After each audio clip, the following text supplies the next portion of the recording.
Welcome to the 2013 edition of the Crew of Five Training DVD. I'm Bill Lamagna, and I'll be taking you through the chapters of this video. This is our 4th annual training DVD, and we trust it will help you in preparation for the upcoming season.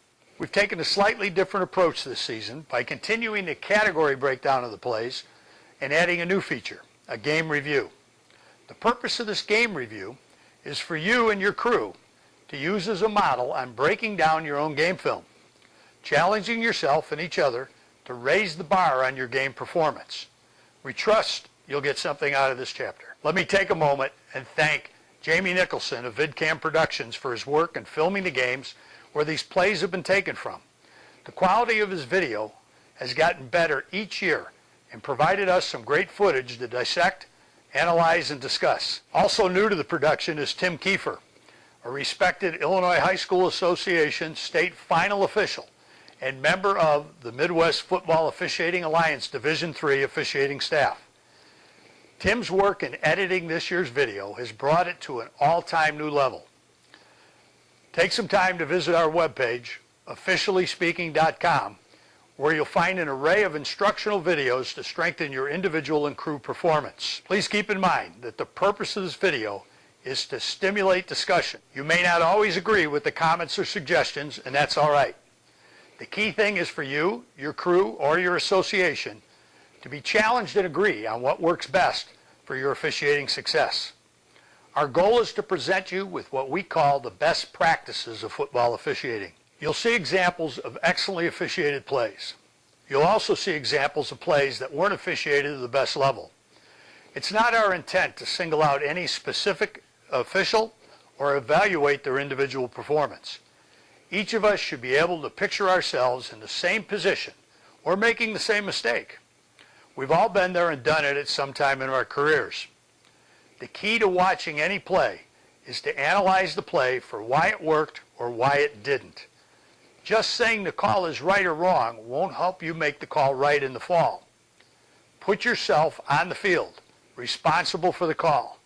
Apply all the things that go into good, sound judgment in analyzing the play. The rule knowledge, the mechanics, fitness, game conditions, time, and score. There's a reason for success and a reason for failure. If we've made a mistake in a rule interpretation, a mechanic analysis, or maybe been too dissecting on an official or call, please don't hesitate in letting us know. Again, it's not our intent to personally criticize an individual or official. There will be times the mechanics described may not be the adopted NFHS mechanics.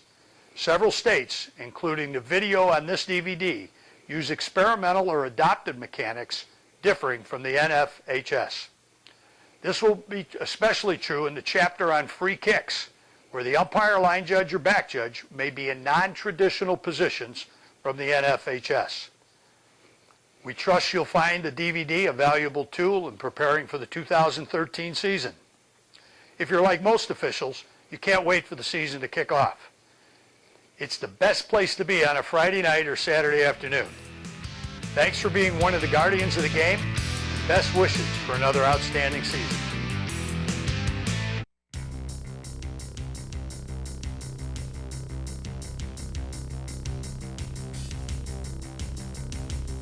Most high school officiating crews are able to obtain video of their games. It may be a DVD, a thumb drive, or a download from a server like Game Tape Exchange or Huddle. If you're not getting copies of your games, we suggest you contact the host home school and find out what video storage site they use and the possibility of allowing you access for training purposes. Equipment-wise, it doesn't take much to break down the game footage and pull plays for your crew to review during the week. There are several free apps that can be downloaded to your Mac or PC, like MPEG Streamclip, or maybe if you use iMovie or Pinnacle already. Once you have your video on your computer, you're ready to go. Now it's time to start your game review. Look for plays that are about your mechanics and coverage, plays that lend themselves to discussing individual and crew consistency, plays like holding, pass interference. Try and balance the 10 to 15 plays to include a free kick play, running and passing game plays, scrimmage kicks and goal line plays. Make sure you find a little something on each official so no one feels left out or picked on. Now let's go to one of our game tapes and check out a game review on one of our crews.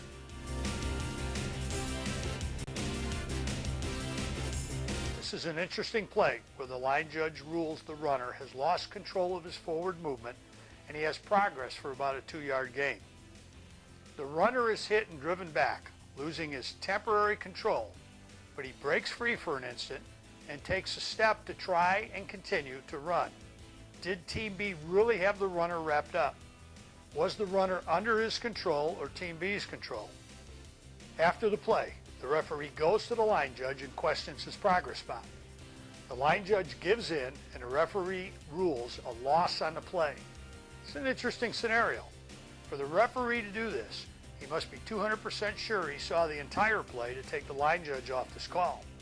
Should the referee be focusing this much on the runner who's beyond the line of scrimmage?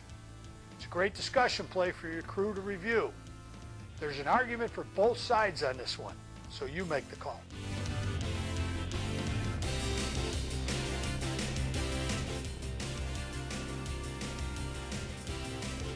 On this long punt return, there appears to be a close but clean side block at the B-15. Who should see and rule on this block? The head linesman, the back judge, or the line judge? Was the crew lucky on a good clean side block, or did they actually see this as a legal block? These are the types of plays a crew needs to review, and when an official speaks up and confidently says he saw the block, then you know you and the crew are in a zone officiating the game.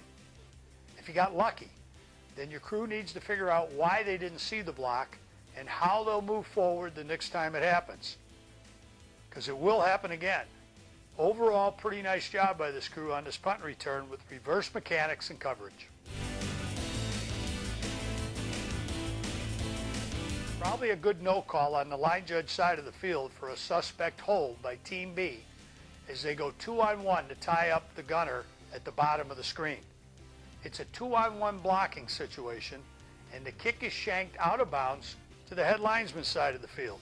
So there's absolutely no effect even if this is a hold.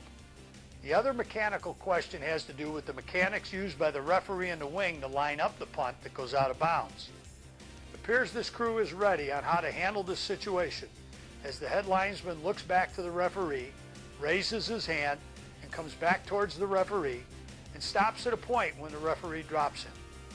Hard to argue the ball placement when you have good mechanics guiding you. Nice job by the head linesman to rule on the sideline catch in the end zone for a touchdown. The receiver comes down with the ball, first touching inbounds in the end zone, and then goes immediately to the ground where the receiver continues to control the ball all the way to the ground. Head linesman is confident in his signal without rushing to judgment. Appears to be well handled by the head linesman. The line judge has a good DPI for the defender, number 28, grabbing and restricting the receiver on his pass route with the ball in the air. Probably not the line judge's key at the snap, but once the pass goes up, the line judge and back judge are in zone coverage. The grab opens up to the line judge who has the angle from behind and in. The back judge may not see this grab.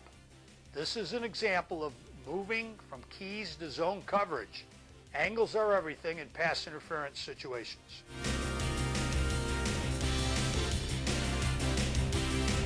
At the snap, the wide receiver to the right is the key of the line judge. As the receiver cuts to the inside and the defender goes through the back with early contact, the line judge may be straight-lined on this play, not able to determine the timing of the hit and the ball location. The back judge, who is looking in from ahead of the play, can see both the hit and the ball location. Not the back judge's key, but he's in zone coverage and looking in the right place. It's about angles, not just keys. Head linesman has a long way to go to rule on this close pylon goal line situation. The play started at the B30. It appears the head linesman has an excellent spot just short of the goal line, and it's not a touchdown. It appears the defender is the player who hit the pylon with the runner to the field side of the goal line. Back judge and head linesman confer, and they stay with the original ruling on the field. Overall, a very well handled play by this crew, as the head linesman is responsible for the sideline and the back judge has the goal line. The back judge can definitely say whether the runner broke the goal line play, but he can't rule on the sideline situation.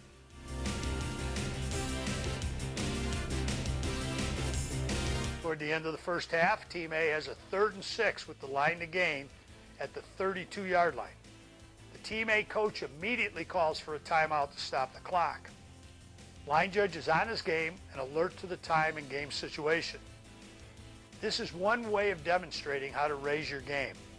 Think like a coach before the play and be ready and expecting him to call a timeout in certain situations.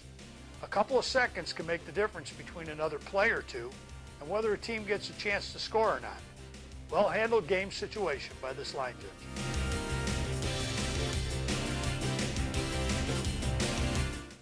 The receiver appears to make the catch at the B47 and is hit and driven back to the B49 where the line judge marks the spot. This leaves Team A 1 yard short of the line to gain and 4th down coming up. If the receiver is coming back on his own and loses yardage, that's one thing. But once the hit occurs, he should be given the yardage he's earned. Additionally, the line judge stops the clock, which would indicate the receiver is out of bounds on his own, not because of the hit and being driven back. Probably a mental lapse by the line judge, or he flowed downfield where he should have held the line of scrimmage. But this should be a new 1st down for Team A.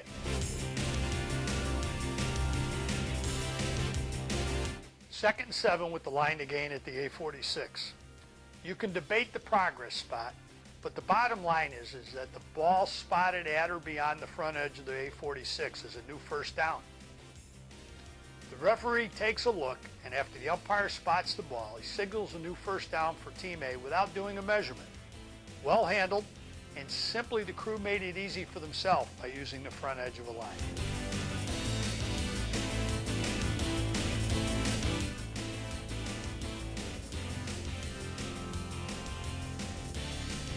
Following this 3rd down play, it's extremely close to a new 1st down.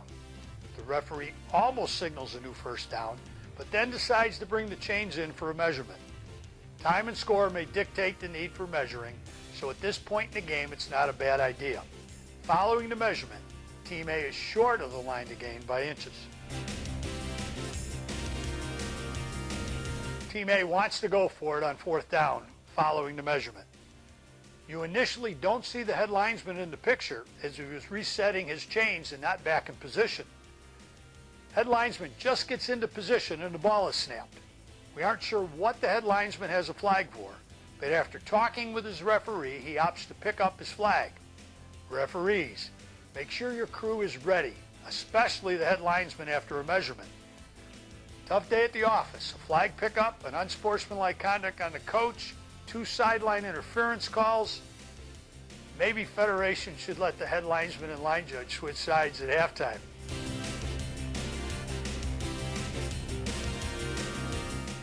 They don't get much tighter than this for inbounds versus out of bounds on a catch.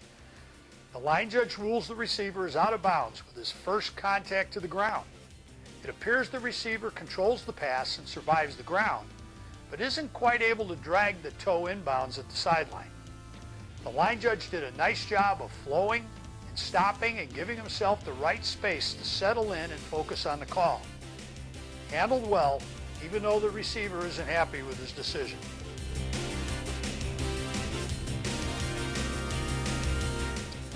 It appears the defender has grabbed the runner by the top back part of the jersey and immediately jerks him backward into the ground for a suspect horse collar tackle. No flag from the line judge on this play as he rules the runner is down inbounds, which he is. Watching the end of the play in slow motion, it appears that this should be a foul. Murphy's Law, the coach is saying, we can't get the call, but we get called for it. Same game, same official makes a horse collar tackle against the Team B defender who grabs the runner by the back of the jersey but appears to pull him forward rather than backwards or sideways. Compare the 2 play situations. Which is worse and more dangerous to the runner?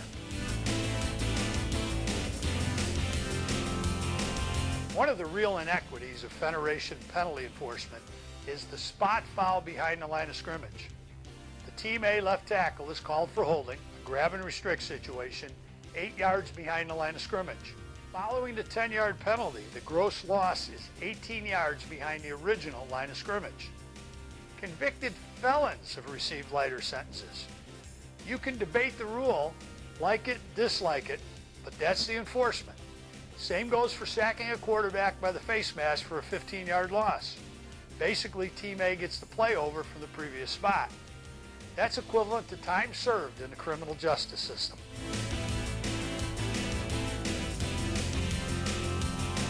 False start versus encroachment situation with 3 flags down. When there's any possible doubt which way the call is going, it's important that the officials move in and communicate. Forget picking up your flag on the way in, just get in there. The head linesman is a little slow getting his voice heard as he stops to pick up his flag. Don't assume the other official or officials have the same call as you. You'll find out too late sometime that we're walking it off against the other team. Team B gets called for encroachment, but you have to wonder what the vote was, especially when the head linesman came in and pointed towards the offense.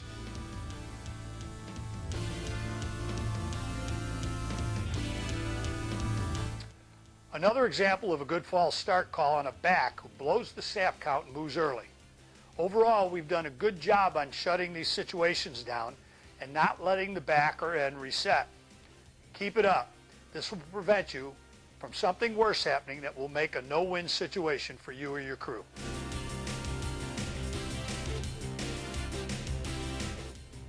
Late in the game, the head linesman has a run break up his sideline where he stops the clock for a new first down, but also has the decision regarding whether the runner is in or out of bounds. The game clock is critical, especially if Team A is behind. Communicating the clock status to the referee and the entire crew is important. Note the referee showing crossed arms after the play. Coaches, players, officials, and the timer know the clock will start on the snap. Good presence and management by the head linesman and this crew.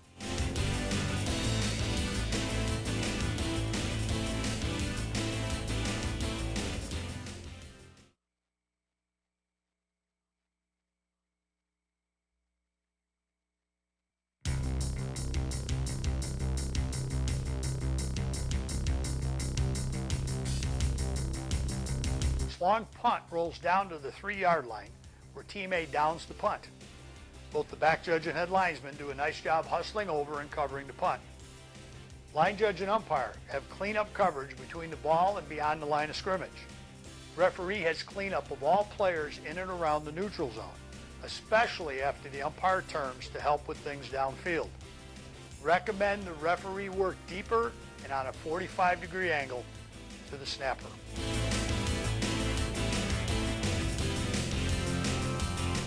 Following the semi-quick kick situation, the back judge's movement at the end of the play is a bit relaxed. And when the play ends, the back judge just strolls towards the end of the punt return. A bit more giddy up in your step and a bit more enthusiasm in your presence would go a long way in how officials in general are perceived.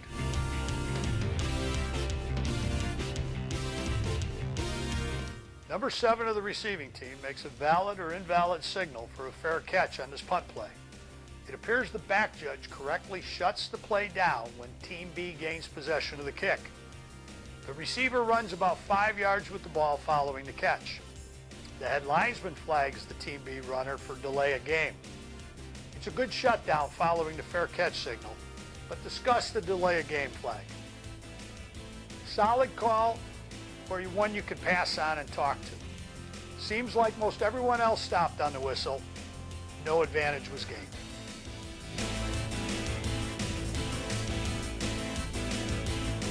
It appears on this punt play that immediately after making the catch, the punt return man's knee solidly touches the ground, but he continues to run forward with the ball.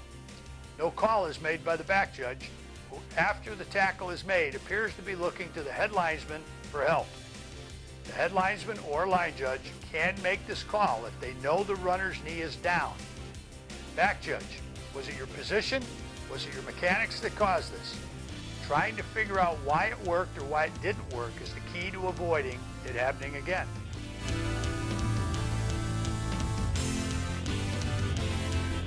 Just a good example of two officials actively covering a punt with good mechanics.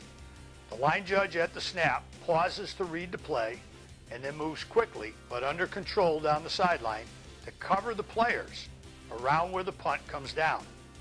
The line judge is in excellent position to rule on potential touching, forced touching, blocks, etc. The back judge also moves up as the play develops and is in position to cover the play. Both officials signal timeout, which we see too many officials failing to do at the end of plays, requiring a game clock to stop. Nothing unusual happens on this play, but if it did, these two officials would have been in great position to rule on it.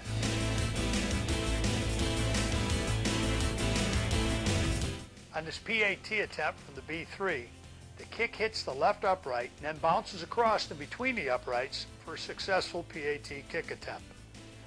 Both officials get eye communication prior to signaling the kick good.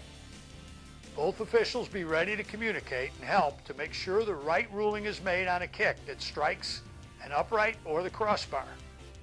Mechanics manuals generally state the crossbar belongs to the back judge. Maybe, maybe not. These mechanic manuals haven't been updated since the days when the back judge was back there by himself. You may have primary for the upright on your side, but you both share responsibility for the crossbar. The key thing is to communicate and get it right. On this PAT attempt, the holder, number 23, muffs the long snap. Number 23 rises and turns to retrieve the ball behind him when he picks the ball up with his knee on the ground. The kicker is no longer in position to make a kick. We believe this play should be blown dead at this point. Possibly the referee was screened out by the kicker and did not see the knee down by the holder. The holder runner is tackled without scoring. Head linesman, might you see this knee? The PAT kick is blocked and bounces back to the teammate player, who starts to run for the goal line. Crew, referee, you're a little slow shutting this play down, which by NFHS rules is dead the instant it's obvious this PAT kick is no good. Quicker reaction to shutting this down will prevent something else from happening.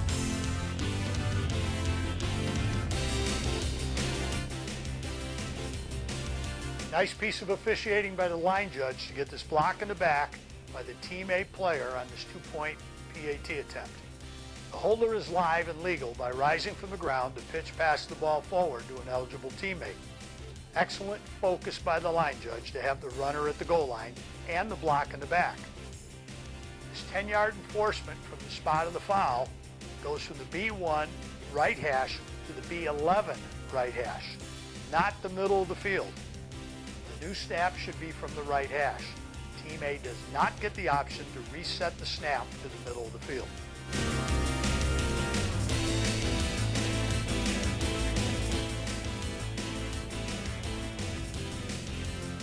Following this kickoff return to the 40-yard line, the crew spots the ball at the front edge of the 40-yard line. Where exactly was the ball when the runner went down? Who knows? You have to have the greatest eyes in the history of the game to say it was the 39 3/4 versus the 40-yard line. Besides, you're chasing the play from behind.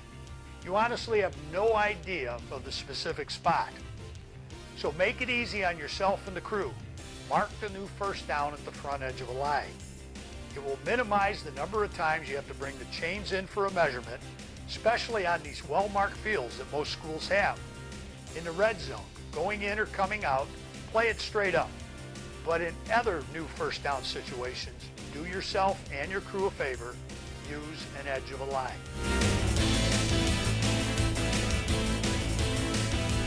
Being on the goal line for a kickoff may not seem like a huge thing, but in a high school game played under Federation rules, it can be critical for determining a returnable live ball versus a touchback. It appears this kick has not crossed the goal line plane based on the position of the referee and the kick receiver.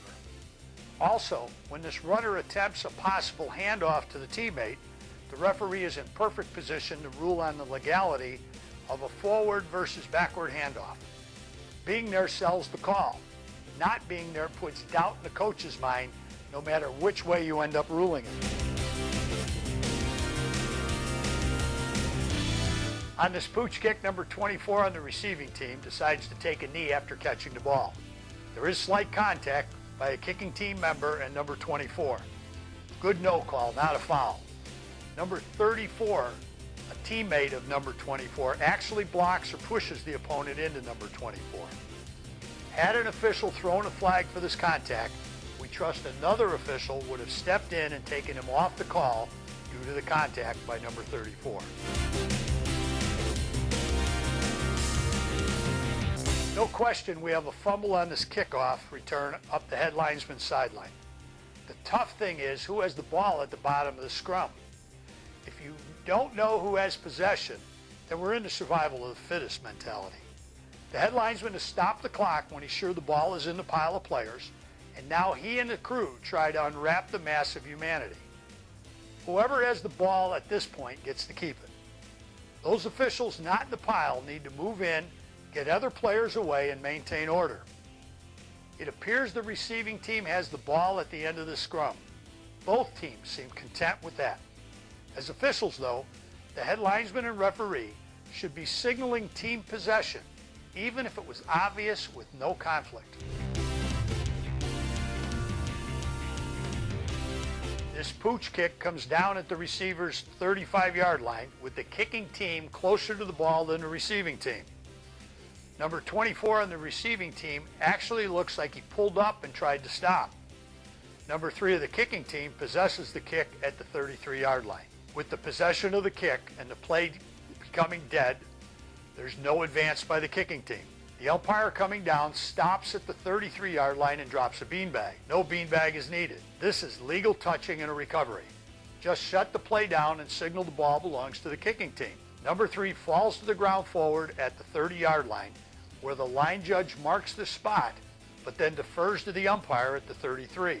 This play had the potential for kick-catch interference. We think this is a good no call as the receiver pulled off catching the kick on his own.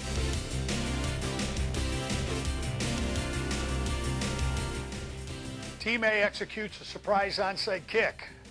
Before we get into the actual ruling, let's take a second to remind officials that you shouldn't nitpick a K player offside on a deep kick, but when an onside kick occurs, you treat that kicker's restraining line like a piece of glass. You break the plane and you're offside. Per Federation rules, that becomes a dead ball foul and prevents anything else from happening. On this onside kick, at least 2 Team A players are offside by a full yard when the ball is kicked. At the receiver's 46-yard line, 14 yards away, both a kicking team player and a receiving team player go up for the pooch kick, and there appears to be contact between the 2 players. The kicking team player is the first to touch the kick. The ball has gone 10 yards, so the touching is technically legal, but it is kick-catch interference because the kick has not touched the ground. You have a receiving team player in position to make the catch. It appears the umpire has a flag for this KCI foul. After the kick is muffed, it's recovered by the kicking team and advanced 3 to 4 yards before it's blown dead. The entire crew needs to look sharper than this and know the kick is dead immediately on K's possession. This is not a possession by the receiving team and a fumble recovery by the kicking team. After a lengthy crew discussion, the flag for KCI is ignored and the referee reluctantly signals illegal touching and awards the ball to the receiving team. Keep in mind, beginning in 2013, kick-catch interference is enforced 15 yards from the spot of the foul, with the receiving team keeping the ball. It's a good change in penalty enforcement that was long overdue. So a quick recap. The crew missed the kicking team encroachment. They called a KCI that was correct, but picked up the flag. They allowed a kicking team player to run with a dead ball, but did at least award the ball to the receiving team for illegal touching that was legal. An obvious onside kick situation at the end of the game. The officiating crew has put 4 officials up in the box for the onside kick. Team A illegally touches the kick after it goes 8 yards. The umpire from the kicker's restraining line rules and beanbags the spot. The kick continues down the line judge side of the field for another 10 plus yards. The line judge holds his spot at the receiver's restraining line and does not continue to officiate the play. The line judge should have this touching also, as it was just 2 yards to his right and prior to his restraining line. Line judge should have also flowed downfield as the ball remained live during this interval. There possibly were still things to officiate.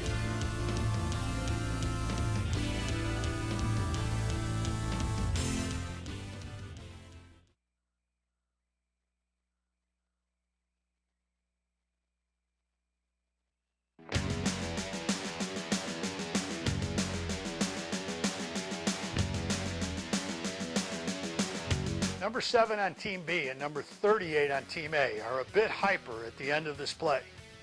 Probably not a foul situation on either player, but definitely a good time to converse with each of them, tell them to tone it down a notch. If the problem continues, then you need to let the coach know about it and seek his assistance. If it just escalates beyond reason, put a flag down and send a message. On this play, the runner, number 5, is stopped and driven back and eventually released while still on his feet. The referee throws a flag and calls Team B for a dead ball, unnecessary roughness foul. It's hard to see anything unique that happened while the runner was being driven back. 2 defenders have number 5 wrapped up, but no one has a hold of his face mask or nobody makes a second act to draw a flag. Coach demands an explanation, and the line judge dutifully acts as a second party while the referee explains the call. No question, we have no control over what other crews call or don't call, but we need to try and be consistent through our local associations on what is and isn't a foul.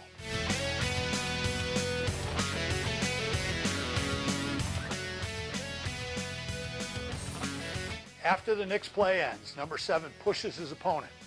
Not the worst push in the history of the game, but it's right in front of the line judge, who appears to walk past it and ignore it.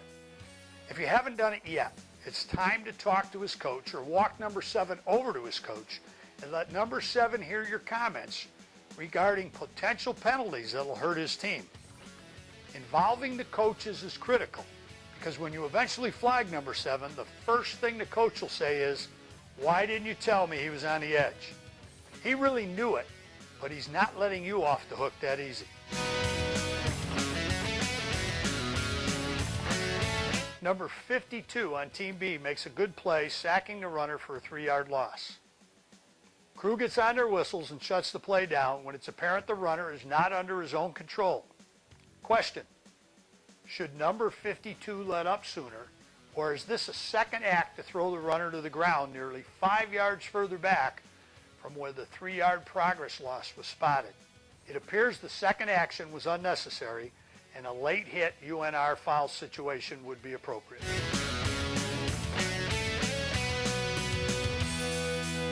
Number 7 doesn't appreciate that he came out on the short end of this engagement being knocked to the ground.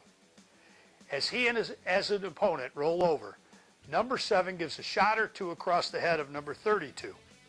The line judge sees this and goes after number 7 in an effort to settle him down. Be careful putting your hands on players or pushing them. Bottom line on number 7 is that we've had 3 plays where he's pushed the limits and probably should have been flagged. If you haven't talked to his coach, shame on you. How many more plays like this do you want to have tonight?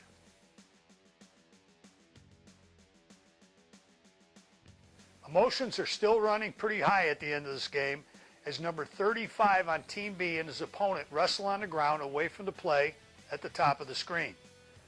Number 35 gives one extra shove and gets called for a dead ball, unnecessary roughness. Good decision by the head linesman. This late in the game, you're done talking and it's time to let them know there'll be no more garbage. Even 35's coach is upset with him and takes him out of the game. Kudos to the coach.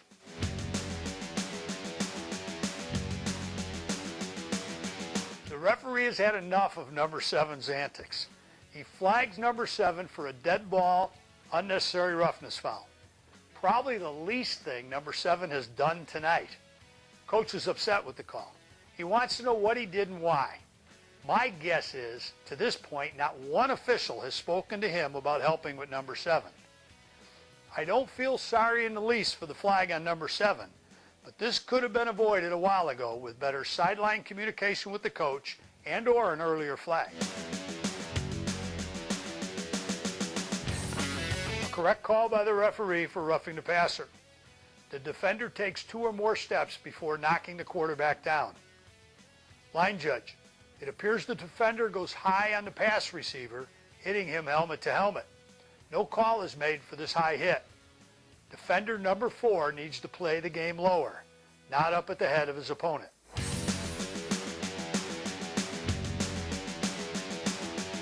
Correct call for roughing the passer as the defender comes in late and drops the quarterback with his hit.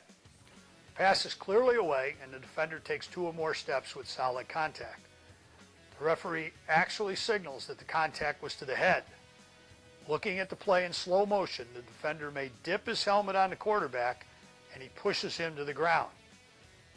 Pass is complete, so the roughing the passer penalty is assessed at the end of the run with an automatic first down.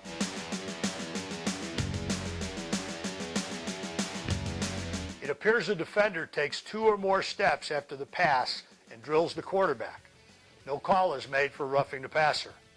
Steps are hard to count on the field, so referees should calmly say to themselves, the ball is away. Generally, if you say that in the same calm manner, any solid hit that occurs after you finish this statement is probably roughing the passer. If the hit occurs while you're saying it, the hit is good, provided it's not high to the head. A good no call downfield for defensive pass interference as the pass is tipped by a Team B player a yard or 2 in front of the Team A receiver who is contacted trying to make the catch.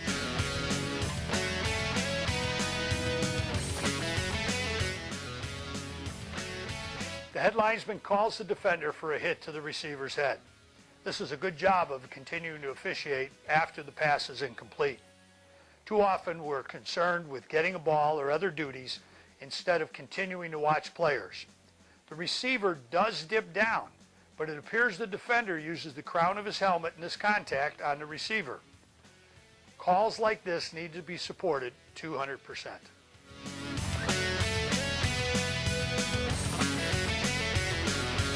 An excellent call by the head linesman and referee for this high hit by Team A number 7 on a peel back block.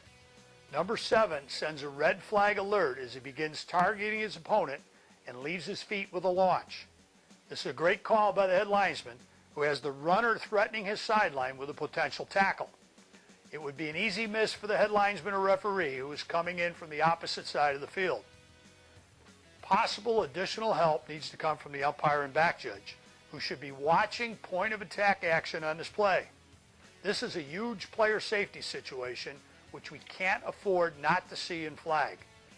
Possibly this action should be called flagrant and result in a disqualification for number 7. Expect the Federation to follow suit in 2014 and add any hit to the head resulting in a foul being called an automatic disqualification, similar to what the NCAA is doing in 2013.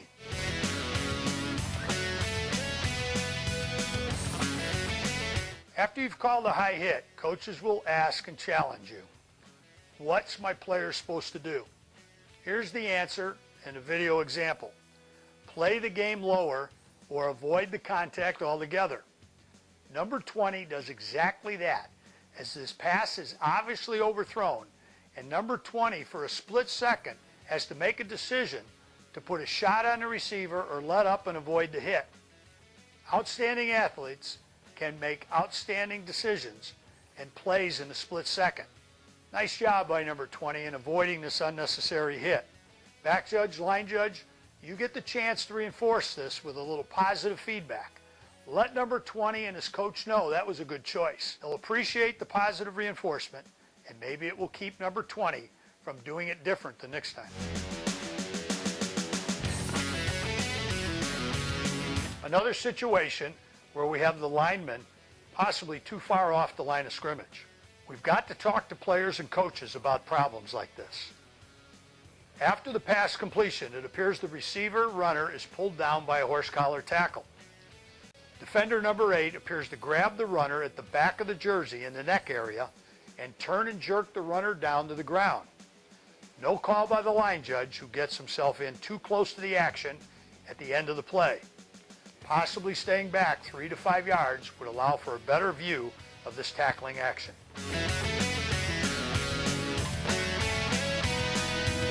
High school football seldom has adult ball persons with multiple footballs ready at a moment's notice to provide you a new football in a long incomplete pass or run out of bounds. That said, we need to slow ourselves down and remember that getting the football is a low priority at the end of the play. 99% of the time, you or your crew gets away with chasing a ball too quickly. That 1% of the time someone throws a late block or taunts his opponent, we wonder why we missed it. Complacency on fundamentals usually is the answer. Take your time, let the play end, and then get the football. Your crew won't start the next play without a new ball or you in position. Patience, patience, patience.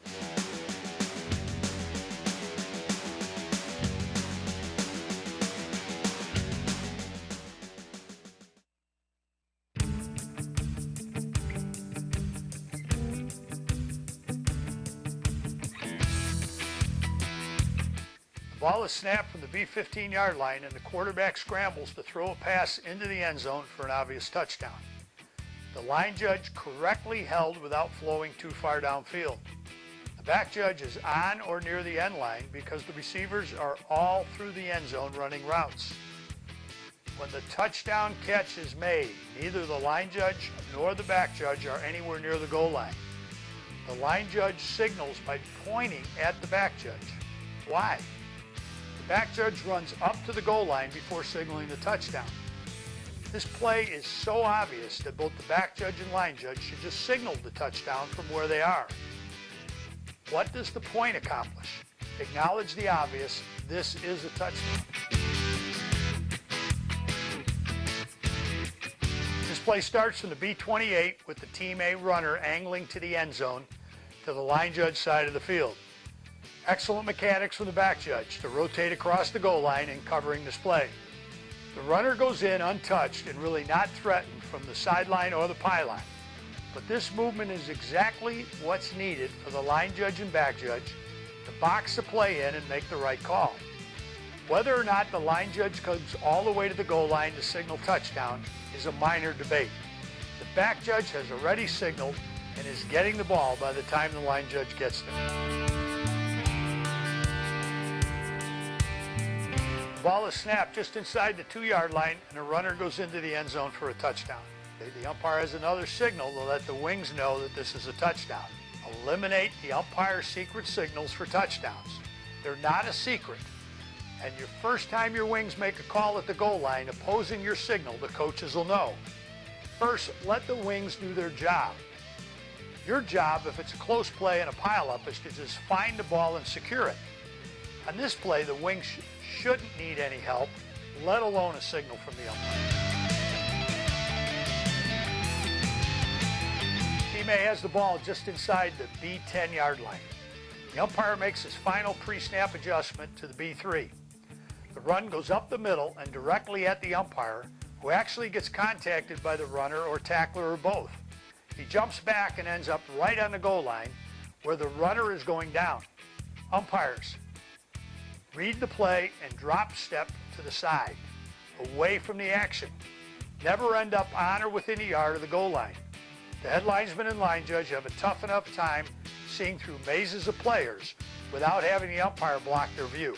There's no question on this play that this is a touchdown. The umpire ends up blocking off the wing officials as the runner crosses the goal line. We need to learn from our mistakes so we don't repeat them. Wing officials, if your umpire is setting up on the goal line, you need to tell him before it creates a problem. Don't wait until he screens you off and you can't make a solid call before you let him know.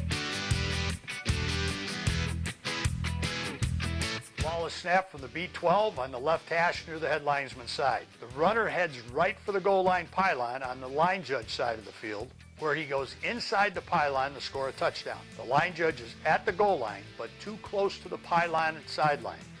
Wing officials, as you move down the sideline toward the goal line and the run is coming your way, work yourself on an angle wider to be 2 to 3 yards off the sideline by the time you get to the pylon. You'll get a great look down the goal line and not run the risk of being run over on a tight pylon play by the runner, defender, or both.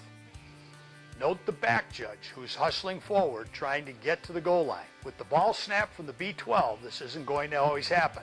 Running straight ahead, looking to your left, will only get you run over by other players coming across in pursuit. The back judge would be better served on this play, rotating across the end line to officiate the potential blocks that allowed the runner to score. Snap is at the B28 with the quarterback throwing a long pass down to the goal line area.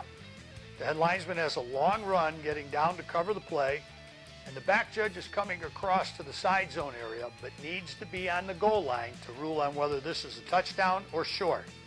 It's a tight, tough play situation, which the head linesman rules short of the goal line. A correct call for a catch as the airborne receiver survives immediately going to the ground and completes the process of the catch.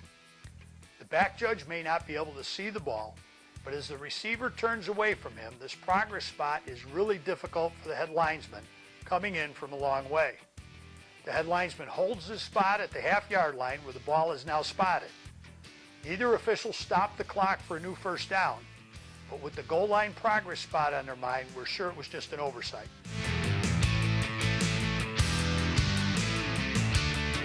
Snap is from the B8 with the quarterback rolling toward the line judge side of the field. The line judge flows with the receivers and settles in at the goal line with good depth a yard or so behind the pylon. The line judge shows good patience in viewing the play and confidently signaling a touchdown. It appears the runner breaks the goal line play with the ball prior to being down. A well-handled play by the line judge. Also, good rotation over the end line by the back judge. Nice to see the play read well and the hustle to be in position to help by the back judge. On this two-point try, Team A lines up in a potential swinging gate formation with the center, number 58, on the end of the line to the right. At the snap, Team B does not cover number 58 as they rush number 81 who receives the snap.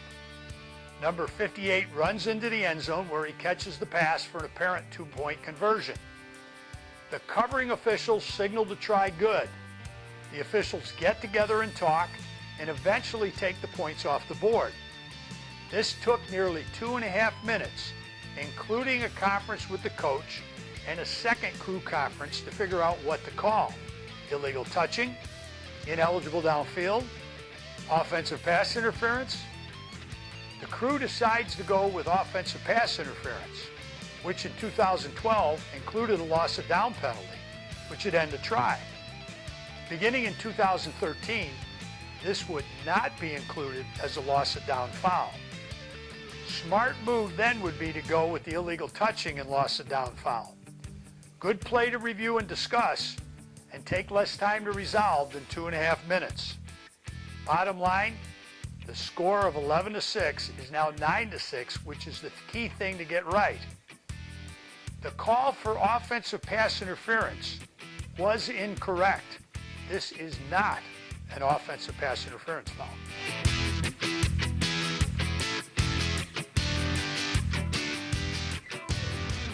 Excellent work by the back judge to cover a 70-yard touchdown run by Team A.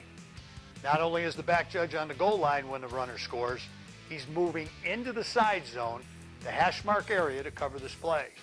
The head linesman also moves well down the sideline, but he's no match for a 17-year-old sprinter. Key thing to remember is, if the runner threatens the sideline, the back judge has to be patient before signaling a touchdown. Be sure to look back to the wing official to make sure he isn't ruling the runner out of bounds. This runner was to the sideline, but no threatening steps along it. Again, well handled, and both the back judge and the head linesman look good in their movement and their coverage.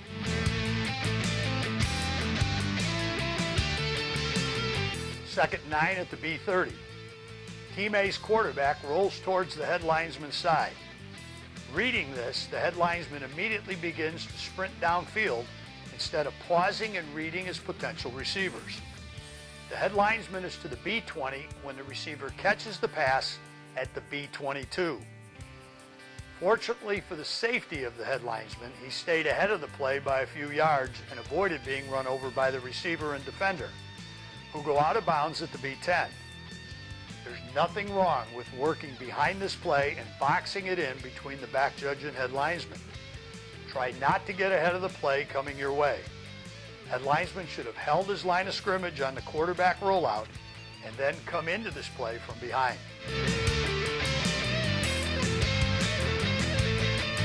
The line judge reads pass at the snap and starts an immediately flow downfield to cover the play. That flow needs to be dictated by where your receivers are and what the pass routes look like.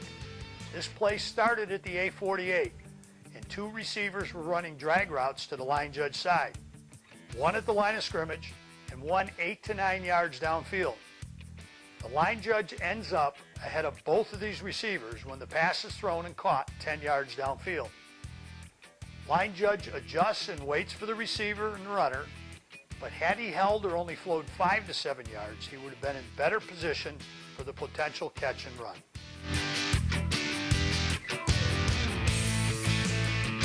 On this 3-yard pass attempt, the head linesman is already 10 yards downfield ahead of the play.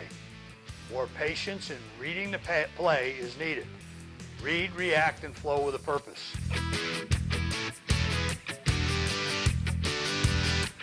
The ball is snapped around the B34, and immediately the head linesman sprints downfield and ends up at the B21, looking back over his shoulder at the action behind him at the B25. Not only is the head linesman too far downfield, he nearly became part of the play as the receiver and the defender ended up diving toward the head linesman's sideline. Following at most a yard or two, stopping and observing would have been a better place to watch this action. The high school passing game isn't played 15 yards or more downfield. There's a time and a place to play the deep ball, but this in 95% of the passes is not the time.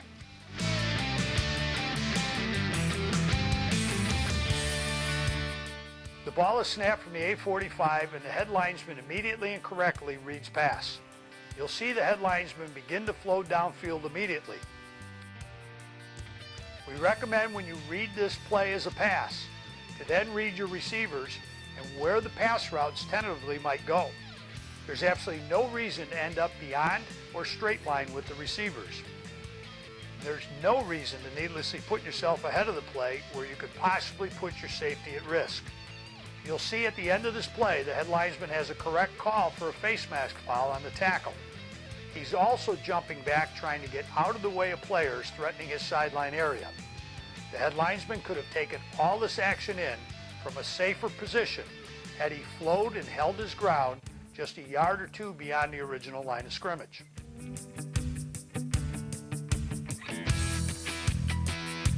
Obviously, this umpire believes in the catch signal. This time he pumps it in 4 times. Let the line judge and head linesman do their job. Call it incomplete if you see it touch the ground, but otherwise quit bringing undue attention to yourself. It's going to come back and bite you if you keep doing things like this.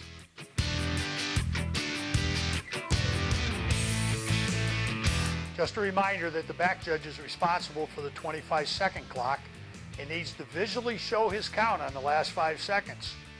No need to nitpick this when time and possibly score are not an issue. But late in the half, this count and signal are important. Coaches are watching, engaging the play clock off of the game clock. Know when to and not to enforce this mechanic. If a team is dragging early in the half, tell the referee to communicate with his quarterback. Tell that wing official to notify the coach to pick up the pace. The fourth quarter with 51 seconds to play and a 12-point lead as Team A prepares for its 4th down play. Why have your punt block for a potential touchdown when you can take a safety and kick off from your own 20-yard line? The 2 points mean nothing versus giving up 7. Think like a coach in situational game settings. That's exactly what this team does as they run some clock and punt from their 20-yard line. Don't let this play take you by surprise. Expect it and expect Team A players to hold or foul to protect their quarterback and let him run some more time. It appears this referee was ready for this play.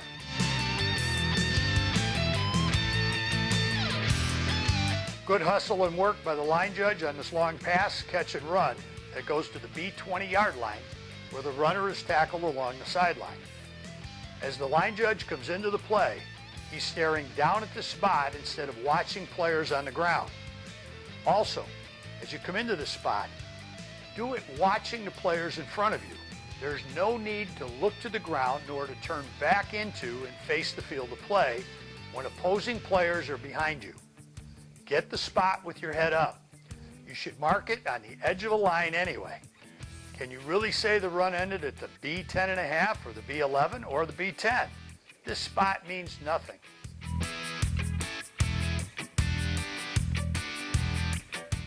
We've had several of these plays where team possession is at stake and we're not getting a possession point from the covering officials. Even when it's obvious which team has the ball, we need to acknowledge this possession point. You're not making a call, you're acknowledging a call. Don't get lazy or take these situations for granted. The covering official signals timeout, but no point. A second official 5 to 7 yards away gives a possession point for the kicking team.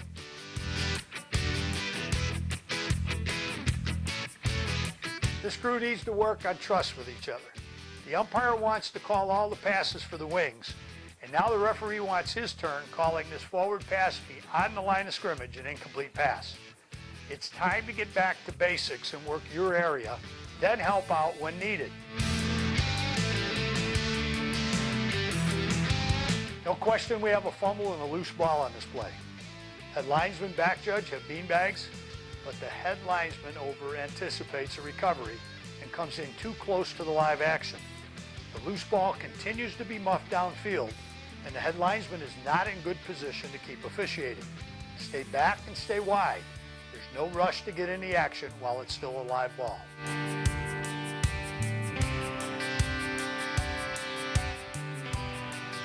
This play starts 2nd and 1 from the A44.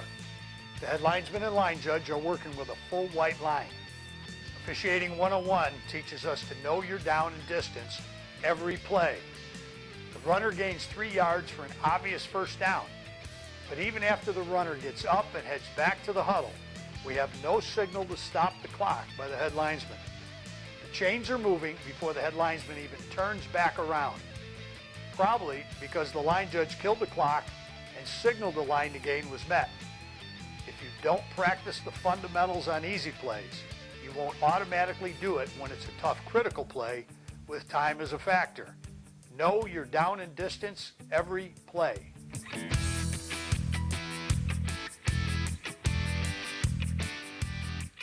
A nice job by this referee with reverse mechanics on an interception return that comes back 40 plus yards. Good awareness, good hustle to cover this action and stay ahead of the play. In situations like this, the referee becomes the back judge, and his movement should mirror how a back judge would handle a play in the opposite direction. Also, once a quarterback has thrown an interception, make sure you continue to find him and keep an eye out for him.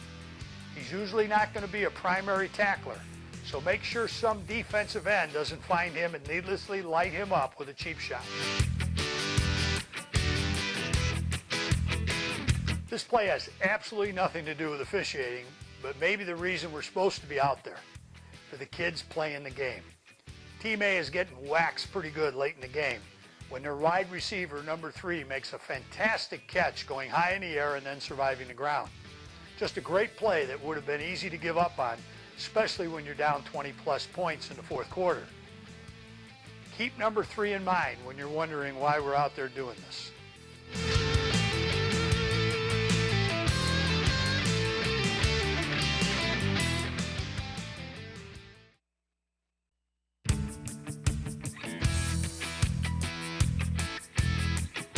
Nice job by the referee and the crew in handling this incomplete pass play. Nice job by the referee and crew in handling this incomplete pass. Job by the referee and crew In handling this incomplete, God bless it. Good pregame dialogue is needed, so there isn't a crew that did it to do. Now I'm screwed up ahead of time. Nice job by the referee and crew in handling this incomplete pass play.